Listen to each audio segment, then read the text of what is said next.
ಒಂದು ಕಡೆ ತನಿಖಾಧಿಕಾರಿಗಳು ಸಲ್ಲಿಕೆ ಮಾಡಿದಂತಹ ಮಾನ್ಯ ನ್ಯಾಯಾಲಯಕ್ಕೆ ಸಲ್ಲಿಕೆ ಮಾಡಿದಂತಹ ರಿಮಾಂಡ್ ಅರ್ಜಿಯಲ್ಲಿ ನಟ ದರ್ಶನ್ ಅವರ ಪಾತ್ರ ಏನು ಕೊಲೆ ಪ್ರಕರಣದಲ್ಲಿ ಅನ್ನುವಂಥದ್ದನ್ನ ಸ್ಪಷ್ಟವಾಗಿ ಉಲ್ಲೇಖ ಮಾಡಿದ್ದಾರೆ.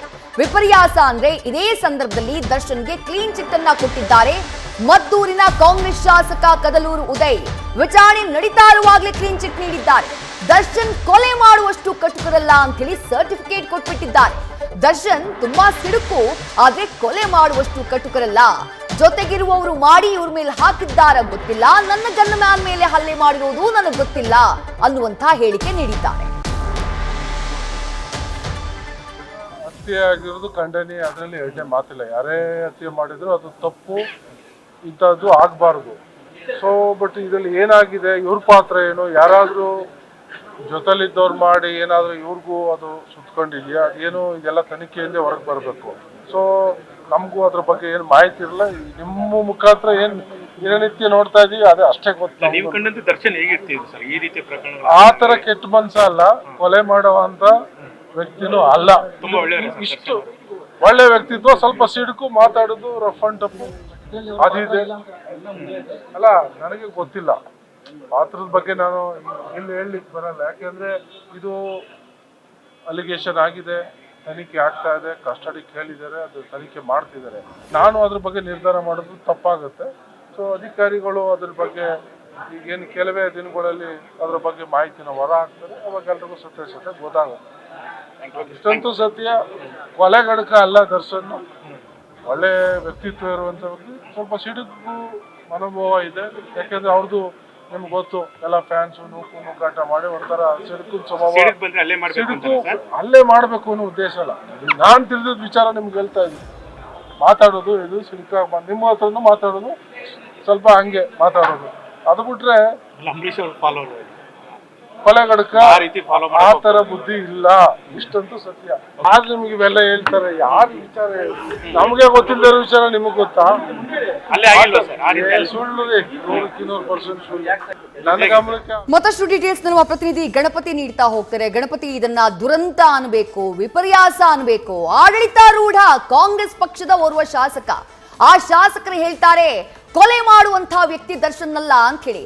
ಕೋರ್ಟ್ಗೆ ಸಲ್ಲಿಕೆಯಾಗಿದೆ ರಿಮಾಂಡ್ ಕಾಪಿ. ಆ ಕಾಪಿನಲ್ಲೇ ದರ್ಶನ್ ಪಾತ್ರ ಏನು ಅನ್ನುವಂಥದ್ದನ್ನ ಬಹಳ ಕ್ಲಿಯರ್ ಆಗಿ ಹೇಳಿದ್ದಾರೆ. ಅಷ್ಟು ಕ್ಲಾರಿಟಿ ಇರುವಂತಹ ಸಂದರ್ಭದಲ್ಲಿ ಒಬ್ಬ ಶಾಸಕರಾಗಿ ಇಂಥ ಮಾತನ್ನ ಹೇಳ್ತಾರಲ್ಲ ಅಂತ ಹೇಳಿ. ಅದರ ಜೊತೆಗೆ ಅವರ ಗನ್ಮ್ಯಾನ್ ಪ್ರಕರಣ ನೋಡಿ, ಆ ಪ್ರಕರಣದಲ್ಲಿ ಹಾಸ್ಪಿಟಲ್ಗೆ ಅಡ್ಮಿಟ್ ಆಗಿದ್ದಕ್ಕೆ ಡಾಕ್ಯುಮೆಂಟ್ ಇದೆ. ಆ ಡಾಕ್ಯುಮೆಂಟ್ ನಲ್ಲಿ ದರ್ಶನ್ ಬೆಂಬಲಿಗರ ಹೆಸರು ಉಲ್ಲೇಖ ಆಗಿದೆ. ಅದು ಕೂಡ ಗೊತ್ತಿಲ್ಲ ಅಂತ ಹೇಳ್ತಾರಲ್ಲ, ಇವ್ರಿಗೆ ಏನ್ ಹೇಳಬೇಕು ಅಂತ ಹೇಳಿ. ವಿದ್ಯಾ, ಖಂಡಿತ ಉದಯಗೌಡ ಅವರ ಹೇಳಿಕೆ ಸರ್ಕಾರಕ್ಕೆ ಮುಜುಗರ ಉಂಟು ಮಾಡುವಂತ ಹೇಳಿಕೆ ಅಂದ್ರೆ ತಪ್ಪಾಗಲ್ಲ. ಯಾಕಂತಂದ್ರೆ ಇಡೀ ಸರ್ಕಾರ ಜೊತೆಗೆ ರಾಜ್ಯದ ಜನತೆ ದರ್ಶನ್ ಅವರ ಮಾಡಿರುವಂತಹ ಕ್ರೂರತೆಯ ಬಗ್ಗೆ ಈಗಲೂ ಕೂಡ ಚರ್ಚೆ ಮಾಡ್ತಾ ಇದ್ದಾರೆ. ಜೊತೆಗೆ ತಪ್ಪಾದವರಿಗೆ ಅಥವಾ ತಪ್ಪು ಮಾಡಿದವರಿಗೆ ಶಿಕ್ಷೆ ಆಗೇ ಆಗುತ್ತೆ ಅಂತ ಸ್ವತಃ ಸಿಎಂ ಸಿದ್ದರಾಮಯ್ಯ ಅವರು ಹೇಳಿ, ಜೊತೆಗೆ ಆ ಪ್ರಕರಣದ ಬಗ್ಗೆ ಯಾರೂ ಕೂಡ ಮಾತನಾಡಬೇಡಿ ಅಂತ ಒಂದಷ್ಟು ಕಟುವಾಗಿ ಸೂಚನೆಯನ್ನ ಸಿಎಂ ಸಿದ್ದರಾಮಯ್ಯ ಅವರು ಆಡಳಿತ ಪಕ್ಷದ ನಾಯಕರಿಗೂ ಕೂಡ ಕೊಟ್ಟಿದ್ದಾರೆ. ಆದ್ರೆ ಕಾಂಗ್ರೆಸ್ ಎಂಎಲ್ಎ ಉದಯಗೌಡ ಅವರು ಕೊಟ್ಟಿರುವಂತಹ ಈ ಹೇಳಿಕೆ ಹೇಗಿದೆ ಅಂತಂದ್ರೆ, ಅವರು ತಪ್ಪೇ ಮಾಡಿಲ್ಲ, ಅವ್ರ ಜೊತೆಗೆ ನಾನಿದ್ದೀನಿ ಅನ್ನೋ ಲೆಕ್ಕಾಚಾರದಲ್ಲಿ ಅವರು ಒಂದಷ್ಟು ಸಮರ್ಥನೆಯನ್ನ ಮಾಡ್ಕೊಳ್ತಾ ಇದ್ದಾರೆ. ಅಂದ್ರೆ ಒಂದಷ್ಟು ಕ್ಲಾರಿಟಿ ಸರ್ಟಿಫಿಕೇಟ್ ಅನ್ನ ಕೊಡ್ತಾ ಇದ್ದಾರೆ. ಅವ್ರು ತಪ್ಪು ಮಾಡಿಲ್ಲ, ತಪ್ಪು ಮಾಡದೇನೂ ಇರ್ಬೋದು, ಅವ್ರು ಹಾಗೆ ಮಾಡಿರುವಂತ ವ್ಯಕ್ತಿನೇ ಅಲ್ಲ ಅನ್ನೋ ಲೆಕ್ಕಾಚಾರದಲ್ಲಿ ಈ ಹೇಳಿಕೆ ಕೊಡೋದಿದೆಯಲ್ಲ, ಇದು ತನಿಖಾ ಹಂತದಲ್ಲಿ ಸರ್ಕಾರಕ್ಕೆ ಮುಜುಗರವನ್ನ ಉಂಟು ಮಾಡುತ್ತೆ. ಕಾರಣ ಇಷ್ಟೇ ನೋಡಿ, ಈಗಾಗಲೇ ದರ್ಶನ್ ಅವರನ್ನ ಕಸ್ಟಡಿಗೆ ತೆಗೆದುಕೊಂಡು ಸಾಕಷ್ಟು ವಿಚಾರಣೆಗಳು ನಡೀತಾ ಇದೆ. ಸಾಕಷ್ಟು ತನಿಖಾ ಹಂತದಲ್ಲಿ ಒಂದಷ್ಟು ಮಾಹಿತಿಗಳನ್ನ ಕಲೆ ಹಾಕ್ತಾ ಇದ್ದಾರೆ.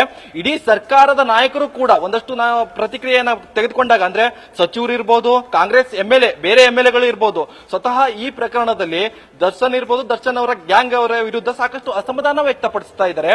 ಜೊತೆಗೆ ತಪ್ಪು ಮಾಡಿದವರಿಗೆ ಶಿಕ್ಷೆ ಆಗ್ಲಿ ಕೂಡ ಅಂತ ಅವರು ಕೂಡ ಒಂದಷ್ಟು ಹೇಳಿಕೆಗಳನ್ನ ಕೊಡ್ತಾ ಇದ್ದಾರೆ. ಆದ್ರೆ ಮದ್ದೂರು ಭಾಗದ ಈ ಕಾಂಗ್ರೆಸ್ ಎಂಎಲ್ಎ ನೇರವಾಗಿ ಇವತ್ತು ದರ್ಶನ್ ಅವರ ಪರವಾಗಿ ನಿಂತು ಮಾತಾಡ್ತಿದ್ದಾರಲ್ಲ, ಇದು ಆಡಳಿತ ಪಕ್ಷಕ್ಕೆ ಎಲ್ಲೋ ಒಂದ್ ಕಡೆ ಮುಜುಗರ ಉಂಟು ಮಾಡ್ತಾ ಇದೆ. ಈಗ ಪಕ್ಷದ ವೇದಿಕೆಯಲ್ಲಿ ಈಗಾಗಲೇ ಸಿದ್ದರಾಮಯ್ಯ ಅವರು ಇರ್ಬೋದು, ಡಿ.ಕೆ. ಶಿವಕುಮಾರ್ ಅವರು ಇರಬಹುದು, ಒಂದಷ್ಟು ಸೂಚನೆಯನ್ನ ಕೊಟ್ಟಿದ್ದಾರೆ ಪಕ್ಷದ ನಾಯಕರಿಗೆ. ದರ್ಶನ್ ವಿಚಾರಣದಲ್ಲಿ ಯಾರು ಕೂಡ ಎಂಟ್ರಿ ಆಗಬೇಡಿ, ಪ್ರಕರಣ ಹೇಗ್ ತನಿಖೆ ಆಗುತ್ತೆ ನ್ಯಾಯವಾದಂತ ರೀತಿಯಲ್ಲಿ ಆ ರಕ್ಷಣೆ, ಅಂದ್ರೆ ತಪ್ಪಿದ್ದವರಿಗೆ ಶಿಕ್ಷೆ ಆಗುತ್ತೆ, ಯಾರಿಗೆ ರಕ್ಷಣೆ ಸಿಗಬೇಕು ಅವ್ರಿಗೆ ರಕ್ಷಣೆ ಸಿಗುತ್ತೆ ಅನ್ನೋ ಲೆಕ್ಕಾಚಾರದಲ್ಲಿ ಹೇಳಿರುವಂತದ್ದು.